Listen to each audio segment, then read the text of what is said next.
fill us in on the details. Good morning to you, Andy. Desperate news. Tell us exactly what happened when you first heard. Yeah, good morning, Zoe. Basically, yesterday at the evening stables, Clifford Baker, who's sort of number two to head lad there, who's very, very good indeed. He just was looking at the big buck's leg, and there was a bit of heat in it, not too much, but then we got Buffy Shirley Bevan in, who does all our vetting, to actually scan the leg and find that there was a tiny tear, and it really is very, very small, on the near fore tendon. So basically, there was, the only way in which that is going to get better is nature. There's no sort of quick cure for that. So after talking to Paul, we decided that we'd put a line through the rest of the season. Obviously, starting now. So unfortunately, he'll miss out at the races at Ascot on Saturday. A lot of top people there and their opinions. Clifford, you've mentioned Paul, and obviously the vet as well. What's been the recovery time? What's kind of the plan over the next 12 months for him? Well, we think really that you've got to do between 3 and 4 months. So therefore, that's going to actually take us past the Elaborate World Hurdle in March, and then to actually try and bring him back and get him fit for entry, which this year is only 3 weeks away from the Cheltenham Festival, would be something that we wouldn't even consider. So a complete line through it, and we'll review in the summer. And as far as, his age, he's 9 at the moment, he'll be 10 at the turn of the year.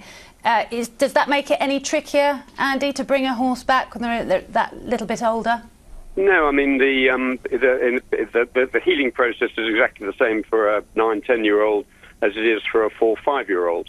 All you have is obviously it is more difficult to get a 10-year-old fit than it is a 5-year-old, because obviously as they get a bit older, a bit like his owner, it takes a bit longer for me to get fit than it would do, shall we say, my sons. How did you feel when you first heard? Well, you tell us. Well, obviously very gutted, very disappointed. We had a lot of people, enthused that to go to Ascot to watch, the long walk, and obviously he's not going to be there. And but most importantly, let's put this in perspective. And the horse is still walking. It's more than 50-50 chance that he will race again. But every day 3 people in England and Scotland and Wales are told, due to a spinal injury, that they will never walk again. This horse will walk again. He's walking today at the moment. As they say, small earthquake, no one dead. Is he feeling any signs of discomfort? No, not at all. Absolutely. There's no pain. There's nothing at all.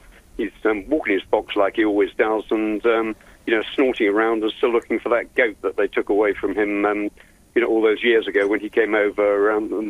The customs people at Dover confiscated him. Well, I bet you're walking your box at the moment, aren't you? Desperate to see him. Will you get down there today? I am. I'm talking to Paul a bit later on to see whether I am going to go down there, but probably more likely, I think we'll have a good discussion in Barbados. John Hales is coming down as well, the owner of Alfa Rov, and I think we'll probably, let all the dust settle and then talk about it, hopefully in slightly warmer climes. Yeah, they could do with a bit of a tonic at the moment, the stable. I think the atmosphere will be a little bit subdued, I would have thought, today. I think so. There's obviously been a lot of, nonsense being talked about Courto Star. That obviously doesn't help enormously. And obviously this is a setback as well with the 2 horses. But, onwards and upwards, there are lots of other horses floating around there. And I just hope that none of them sustain an injury, but most importantly, that nobody gets, really badly hurt, whether it be jockeys or horses.